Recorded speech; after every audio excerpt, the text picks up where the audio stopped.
everybody. Good afternoon. How are we? Great. Good to see you all.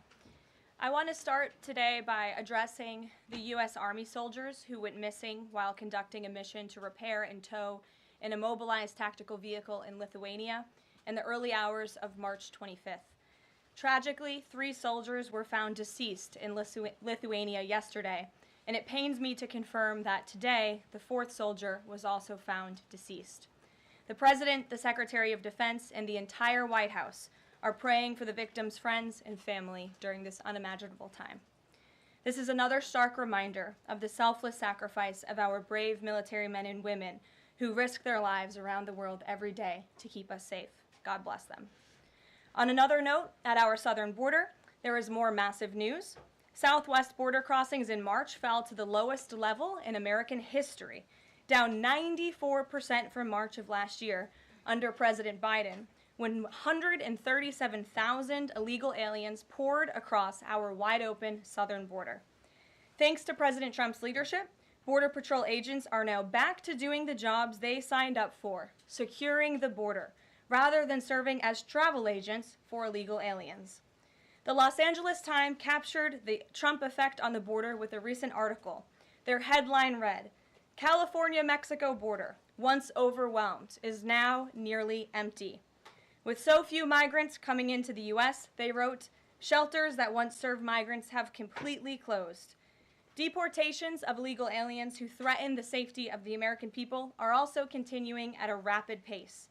Over the weekend, the United States military transferred a group of 17 violent criminals from the Tren de Aragua and MS-13 terrorist organizations to El Salvador. And an illegal alien who was released by the Biden administration into our country was just arrested in Georgia and charged with the horrific killing of Camelia Williams, a mother of 5 and grandmother. The suspect has now been indicted on charges of malice murder, felony murder, aggravated assault, rape, aggravated sexual battery, and necrophilia, which, for those who don't know, necrophilia is a sexual obsession with a corpse. This suspect was ordered to be removed in July 2023, but the Biden administration allowed him to stay. This case represents the ruthless murderers, rapists, and pedophiles who Joe Biden and Democrats let into our country over the past 4 years through our southern border.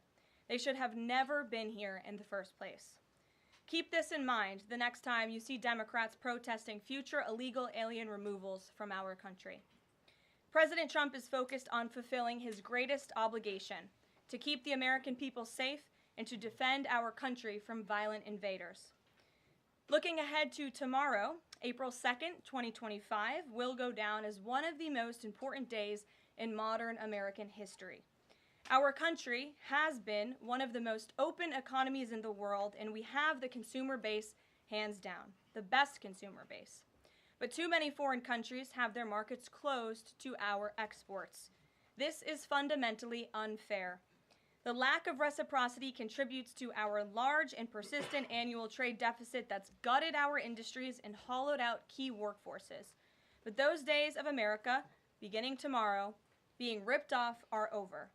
American workers and businesses will be put first under President Trump, just as he promised on the campaign trail. The president's historic action tomorrow will improve American competitiveness in every area of industry, reduce our massive trade deficits, and ultimately protect our economic and national security. President Trump's economic vision is rooted in common sense.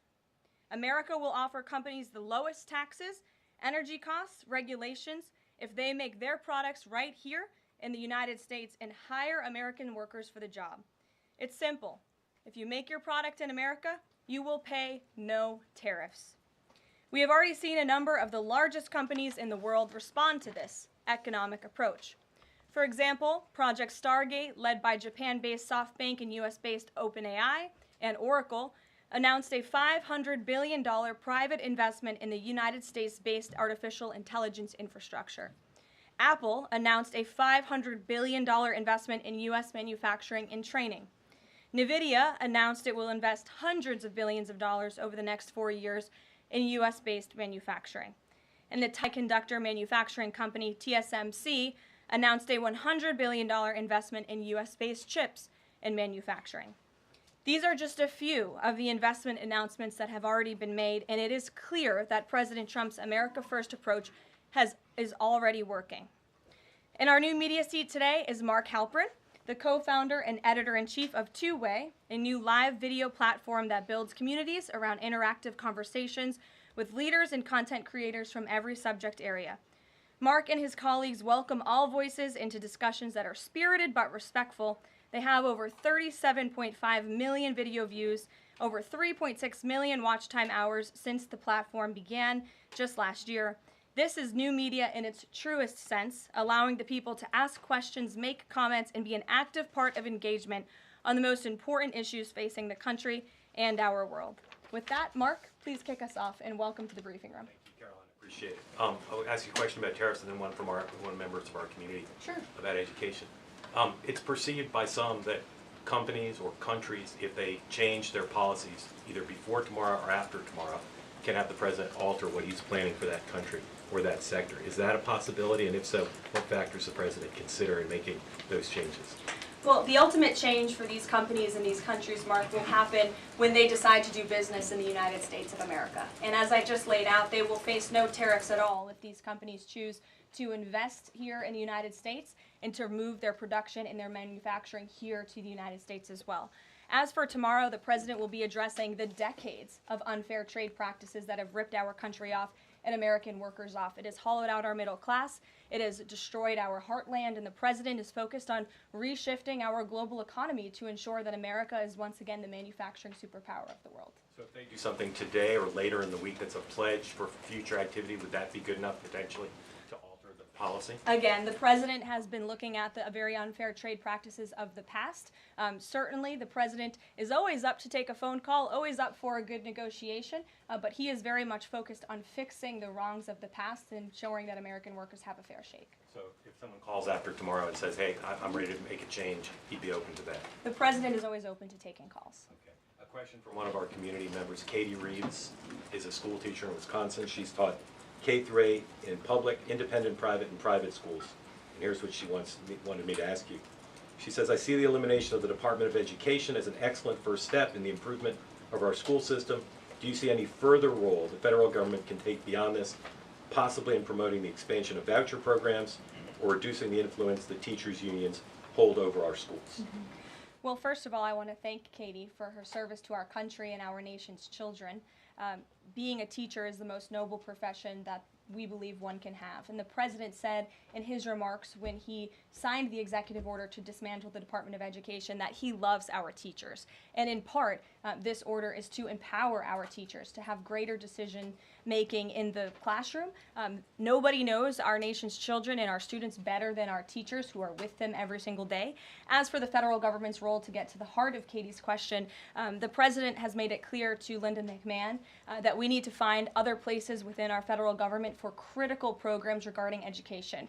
Pell Grants, Title IX, lawsuits, etc., civil rights lawsuits, all of that are critical functions, special needs programs, nutrition programs, but there are other places throughout the federal bureaucracy where those things can happen and work. The Department of Education has been a very bloated bureaucracy. We spent trillions of dollars on this department, and for what? Our children are worse off as far as education goes today than they were when this department originated, and that's very concerning to the president. So, the two issues she cited are those priorities for the president: school education choice, vouchers, and diminishing the role of teachers' unions.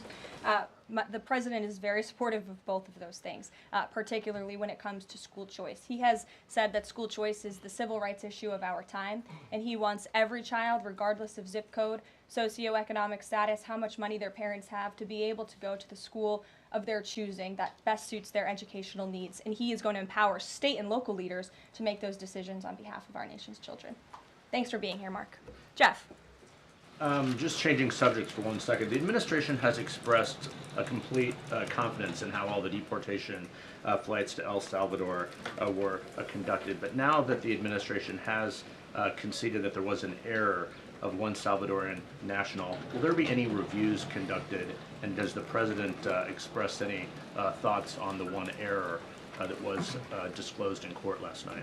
Well, first of all, the error that you are referring to was a clerical error. It was an administrative error. The administration maintains the position that this individual who was deported to El Salvador and will not be returning to our country was a member of the brutal and vicious MS-13 gang. That is fact number one. Fact number two, we also have credible intelligence proving that this individual was involved in human trafficking.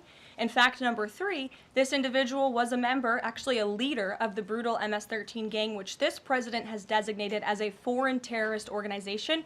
Fact number four is that foreign terrorists do not have legal protections in the United States of America anymore. And it is within the president's executive authority and power to deport these heinous individuals from American communities. It is a promise he campaigned on. It is a promise he is keeping. And every single person in this room should be grateful for that, considering especially MS-13 is very prevalent and prominent here in the District of Columbia, in Maryland, and in Virginia. And the president, the attorney general, everyone who has been involved in these operations is focused on eradicating these criminals and terrorists from our communities. The vice president said he was a convicted member of MS-13. What evidence is there to back that up? There's a lot of evidence, and the Department of Homeland Security and ICE have that evidence, and I saw it this morning. Steve. Has the president fully made up his mind on the level of tariffs to impose tomorrow? We keep hearing about a 20% flat rate. The president said last night he has made a decision and a determination. I was with him in the Oval Office earlier, and he is going to announce that decision tomorrow. I don't want to get ahead of the president. This is obviously a very big day. He's with his trade and tariff team right now, perfecting it to make sure this is a perfect deal for the American people and the American worker, and you will all find out in about 24 hours from now. And are the car tariffs going to go into effect on April 3rd as scheduled? Correct. Yes, they will. Okay. And last thing, would you like to respond to the Chinese military drills around Taiwan? Yes, I would. As a matter of fact, the National Security Council briefed me on this morning, and they said that the president is emphasizing the importance of maintaining peace in the Taiwan Strait, encouraging the peaceful resolution of these cross-strait issues, reiterating our opposition to any unilateral attempts to change the status quo by force or coercion. That is directly from the National Security Advisor. Just for you, Steve Holland of Reuters. Monica. Thank you so much, Caroline.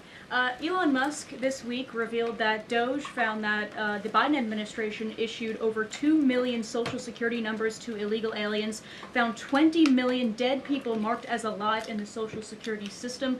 Has the White House confirmed these numbers with Elon, and is the White House looking into correcting this? I'm not sure about those specific numbers that Mr. Musk cited. I can tell you what the Social Security Administration has said themselves, according to an Inspector General's report that was conducted last year, showing there was nearly $80 billion worth of fraud in this program. We know for a fact there are individuals who should not be receiving benefits on the Social Security rolls, and this administration is focused on cleaning out the waste, fraud, and abuse in every agency, but particularly in Social Security, to make it stronger for our tax-paying, law-abiding citizens who deserve these entitlements and programs. Because you did bring up Doge, I do want to tout the incredible efforts that have been made at the Environmental Protection Agency, and Administrator Lee Zeldin is just doing a tremendous job. Just yesterday and today it will be going into effect. He announced that taxpayers will be saved $8 million in annual lease costs by moving staff out of the 323,000 square feet of space that the EPA currently occupies, which is completely unnecessary. Yesterday, Administrator Zeldin also announced he will be shutting down a museum that the Biden administration built to tell a selective story about the EPA's history and climate change. It was a real pat on the back to President Biden. And guess how much American taxpayers paid for it? $4 million for this museum that I think only 1,000 visitors saw last year alone, and it will cost American taxpayers $600,000 per year to operate this museum. Well, it's not going to exist anymore. We're going to save taxpayers those critical funds, and Administrator Zeldin is very proud to announce that. And just at EPA alone, and the cuts that they have made, they've saved taxpayers more than $22 billion in wasteful grants and spending. Peter. Thank you, Caroline. When the president goes down to Florida on the weekends, does he ever hear from, there are so many retired folks down in Florida, does he ever hear from any retired Americans who are stressed about these wild swings in the stock market because of the tariff uncertainty, and they're sitting there on fixed income or living off a 401k, and They don't know how much money's going to be left.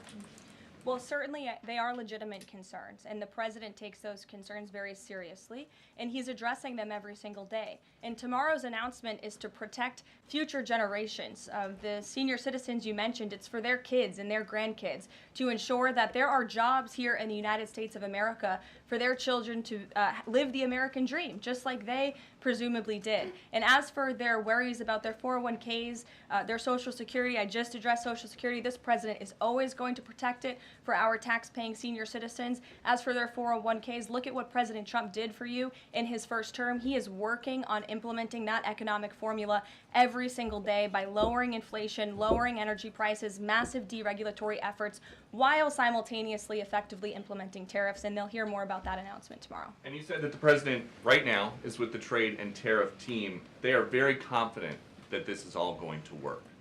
But what if Yes. they're wrong?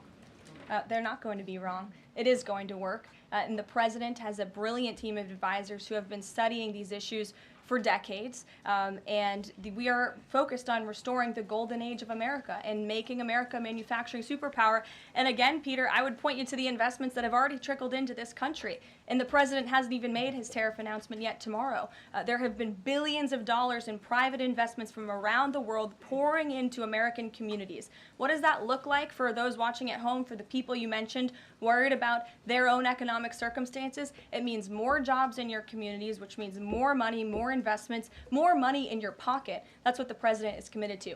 And I would be remiss if I didn't mention the president's commitment to tax cuts, which we are counting on Congress to do, especially on Social Security. And one more. Sure. Are the special elections today a referendum on the president? I think first of all, as you know, I'm a government employee now, so I'm not very much allowed to comment on elections that are taking place. That's something to get used to, having just been on the campaign trail for quite some time. But the president is the leader of the America First movement and the MAGA movement. And that was made very clear on November the 5th when he received nearly 80 million votes. I could also say that it is the constitutional right of every law-abiding American in these places where these elections are being held to vote, and every American should exercise their constitutional rights. Sure. Thanks, Karoline. A few questions about this deportation case. First, I wanted to clarify something that you said to Jeff a few minutes ago. You said you'd seen evidence that this man was a convicted gang member. In what court was he convicted and for what? This individual was an MS-13 ringleader. This individual was also engaged in human trafficking. And I'm glad you brought up this point again, because I would like to point out that if you just saw the headline from the insane, failing Atlantic magazine this morning, you would think this individual was Father of the Year, living in Maryland, living a peaceful life, when that couldn't be further from the truth. They didn't even mention in the title of that article, or even in the first paragraph, that this individual is an illegal criminal who broke our nation's immigration laws. He is a leader in the brutal MS-13 gang, and he is involved in human trafficking, and now MS-13 is a designated foreign terrorist organization. Foreign terrorists have no legal protections in the United States of America, and this administration is going to continue to deport foreign terrorists and illegal criminals from our nation's interior. But a judge ordered that he should remain in this country. So are you saying that it is okay to ignore a judge's ruling if you don't like it? Who does that judge work for? He's an immigration It was an judge. immigration judge who works for the Department of Justice at the direction of the Attorney General of the United States, whose name is Pam Bondi, who has committed to eradicating MS-13 from our nation's interior. And let me tell you why we've made this commitment. MS-13, may I remind each and every one of you, is a brutal and vicious gang. They raped and strangled a 20-year-old autistic woman to death in Maryland. They hacked 4 people to death with machetes in a park on Long Island. They have kidnapped, sexually tortured, and shot a teenage girl in Texas after she insulted them, allegedly. Killed and mutilated a 17-year-old girl in Virginia, stabbing him 16 times and cutting off his hands. They beheaded and cut out the heart of a man in Washington, D.C., They raped and murdered a 13-year-old girl in California. They sex trafficked a slew of young girls, including one who was just 12 years old. Raped an 11-year-old girl in Brooklyn while her brother was in the room. Sex trafficked a 13-year-old in Maryland and Virginia, miles away from this White House, even beating her 26 times on her backside with a baseball bat. Pressured homeless New Yorkers to undergo unnecessary surgeries such as spinal fusion in order to bolster their fraudulent lawsuits. These are vicious criminals. This is a vicious gang. And I wish that the media would spend just a second of the same time you have spent trying to litigate each and every individual of this gang who has been deported from our country as the innocent Americans whose lives have been lost at the hands of these brutal criminals. We maintain our position, and very strongly so. Jennifer. One more on the tariffs. Can you say what the latest thinking is on the start date? I know you were just in the Oval. Are they all going to take effect this week on the reciprocal tariffs? And whenever they start, is that enough time for companies and everyone involved to adjust to that start date? My understanding is that the tariff announcement will come tomorrow. They will be effective immediately. And the president has been teasing this for quite some time, as you know. He's talked a lot about April 2nd as Liberation Day in America. It would be taking place today if not for April Fool's Day. But tomorrow will be the day, and he's been talking about it for a while. And as a result, you've seen these companies make commitments to investing right here in the United States. Jasmine. Thank you so much. I wonder, back on tariffs, what, if any, market indicators is the White House looking for to see if this tariffs plan is successful down the line? Well, look, the president has been asked and answered this question about the stock market and whether he's watching it. And I've said, and he has said, the market is a snapshot in time. Yesterday, Dow futures were up. And there's been a lot of talk about the market, and it was up yesterday. So, look, the president wants to ensure that all Americans make out well, particularly Main Street. That's the focus of these tariffs. But as I've said repeatedly, just like they were in his first term, Wall Street will be just fine. Shelby. Thanks. A bipartisan pair of senators sent a letter to the president today arguing that the recent strikes in Yemen are emboldening the Houthis and saying that Congress has not authorized war against them. Is the administration planning to consult with Congress at some point or going forward regarding the strikes, and any response on the letter? Well, I would absolutely reject Congress's claims. Who made those claims in Congress? Senator Jeff Merkley and Rand Paul. Okay, well, I would absolutely reject those claims. These Houthi strikes have been incredibly successful. Last time I was at this podium, there were more than 100 successful strikes. There have now been over 200 successful strikes against the Houthis. Iran is incredibly weakened as a result of these attacks, and we have seen they've taken out Houthi leaders. They've taken out critical members who were launching strikes on naval ships and on commercial vessels, and this operation will not stop until the freedom of navigation in this region is restored, which is a critical principle. And this president stands behind our Defense Department, who's doing a tremendous job. And are they going to, is the White House going to confer with Congress going forward on this? I would have to ask our team here at the White House, but the president is well within his authority, as is the Secretary of Defense. Again, these are defensive strikes. The Houthis have been launching attacks on U.S. naval vessels and commercial ships for quite some time. Go ahead. Caroline, Yeah. The pause on the Canadian and Mexican tariffs, the fentanyl tariffs, that's set to expire tomorrow. Is the president considering extending that pause? Look, I will let the president speak on the specifics of the tariffs tomorrow. But as for fentanyl, we have seen this has certainly caused a national security crisis here in the United States. Fentanyl continues to be the #1 killer of young people in this country, and the president is very much focused on that. Deanna. Thank you, Caroline. The president recently signed an executive order on making D.C. safe and beautiful. On the campaign trail, he talked about making New York great again. Does he have any plans on establishing a similar task force? Has he been pressuring Governor Hochul in any way in his conversations about New York and lowering crime? Well, he has been in correspondence with Governor Hochul quite a bit on the issue of crime, also on the issue of congestion pricing, and so many other issues that are facing New Yorkers. And he wants New York to clean up their streets just as he does here in Washington, D.C. He also speaks to Mayor Adams as well. So he's engaged with state and local leaders across the entire country to ensure they're doing their part to help American citizens in each and every state, regardless of if it's a red state or a blue state. A question on Russia. Yesterday, the Russian government said that their new goal is 160,000 conscripts for the war. Has the president seen that number, and does he have any response given his recent conversations on peace talks? Well, I can tell you what the president said last night, and that is he is frustrated with leaders on both sides of this war. He wants this war to end. There are men that are dying on both sides, and it's been going on for far too long. Our team continues to be engaged with the Russians as we are with the Ukrainians, and the president continues to be very, very much engaged on this topic every single day. Caroline? Sure. Caroline, Sure.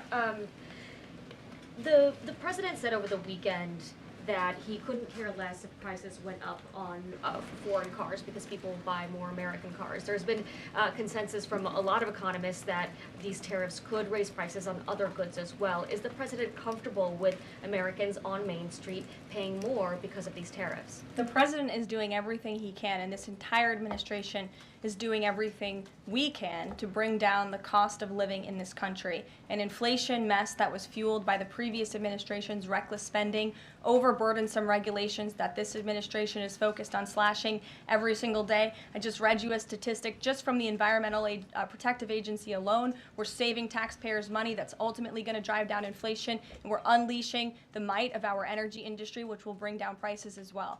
To the heart of your question, because this is very important to the American people, you should trust what this president did for you in his first term. He effectively utilized tariffs while driving down inflation. It was a record low 1.4% when he left office, and he's focused on getting back to that. It's unfortunate the previous administration left us in this mess.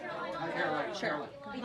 Representative Anna Paulina Luna left the Freedom Caucus over their lack of support for a bill that would allow new parents to proxy vote around 12 weeks around the birth of their baby. Does the president support that bill?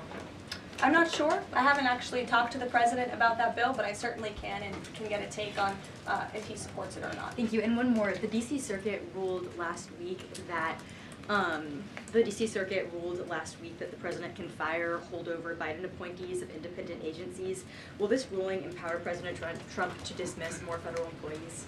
Well, the president has given the responsibility to his cabinet secretaries to hire and fire at their respective agencies, and they reserve that right. You saw the Secretary of Health and Human Services announced more layoffs today. This is all part of the administration's effort for a mass reduction in force in the federal bureaucracy here in Washington, D.C. to save American taxpayers money. As for agencies within the president's executive authority, the president retains that right. And we've seen there have been bureaucrats at some of these agencies that have been trying to act independent. They need to remember who they work for. It's the executive of the executive branch. You look at the United States Institute of Peace, for example.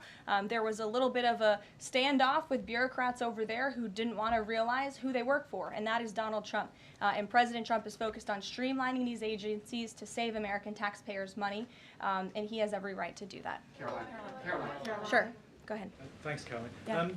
In Gaza, the bodies of 15 rescuers have been found in their sort of ambulances where they were apparently killed by Israeli forces. Just wondering if the White House is going to be calling on Israel to investigate that and to try and avoid similar casualties involving rescue workers in the future. Well, as for the specific situation you just mentioned, I'll talk to the president about it and our national security team. What I can tell you is what I've spoken with the president on. He very much remains committed to backing Israel, and it was only because of this president and his team's leadership that we had a temporary ceasefire in Gaza, that we were able to bring many hostages home. And the president made it very clear to Hamas, you get the hostages out, all of them, or there will be hell to pay. And Hamas is certainly witnessing what it feels like for all hell to be paid, and the president supports Israel's right to defend itself. Any progress at all on a ceasefire at the moment, as far as the president's concerned? The president and his team continue to be engaged on this every single day. Sure. Go ahead, Tamara. So I'm just wondering, related to that, if you have an approximate date for the president's first foreign trip. I think there was a little confusion yesterday about what month he was talking about. And then will he need a ceasefire to be in place or closer, either in Gaza or in Ukraine, before that trip takes place? Mm-hmm. The president will be heading to Saudi Arabia in May. As for specific dates and details, we will be reading those out to you as soon as we possibly can. I know our teams are working on the details of that trip. And then again, as for a ceasefire, the president's made it clear that's what he wants to see in Russia and Ukraine, and his team continues to be engaged on it every day. Kelly. Signal, you said case closed yesterday. Do you, as that case was closed, do you have anything that you can share about what was learned, how this can be avoided in the future, any sort of findings from that investigation? The case is closed, and the president continues to have confidence in his national security advisor. Yes, Kelly. Kelly. Thanks, Caroline. So Sorry, the president has said... Ed, I'll come to you after. The president I'm said... glad you're so eager to ask a question. It's Liberation Day. Yes, it is. Caroline, the president has said foreign Tomorrow. countries and companies will eat the cost of tariffs. In his speech on Inauguration Day, he said, quote, instead of taxing our citizens to enrich other countries, we will tariff and tax foreign countries to enrich our citizens. Right. So then why did he have to tell the domestic automakers not to raise prices? Well, that was a private conversation that was had. I'm not sure if that comment was made or was not made. But as for what the president said in his Inauguration Day speech, he's absolutely correct. A tariff will be a tax on these foreign nations, these foreign companies, and if they want to be absolved of that tariff, then they can come here to the United States of America to do business, bring their jobs here. Edward, go ahead. Thank you. So Canadians have been negotiating with the Commerce Secretary over the trade, the tariffs. How many companies are mutually talking with the U.S.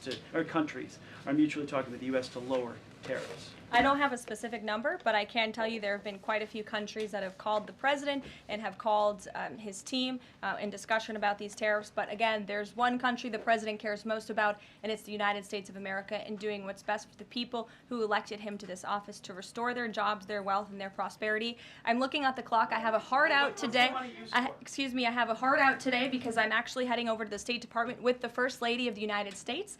She will be delivering remarks at 1 o'clock this afternoon at the 19th International Women of Courage Award ceremony with our great Secretary of State Marco Rubio that starts at 1. This is the 5th year Mrs. Trump is participating and standing with brave women leaders who embody American values abroad. And the First Lady in her remarks today will highlight the profound connection between the love and courage that will be shown by this year's honorees. I encourage everybody to tune in at 1 o'clock, and then we'll see you all tomorrow for Liberation Day. Thanks, guys. Thanks, Caroline. Thanks, Caroline.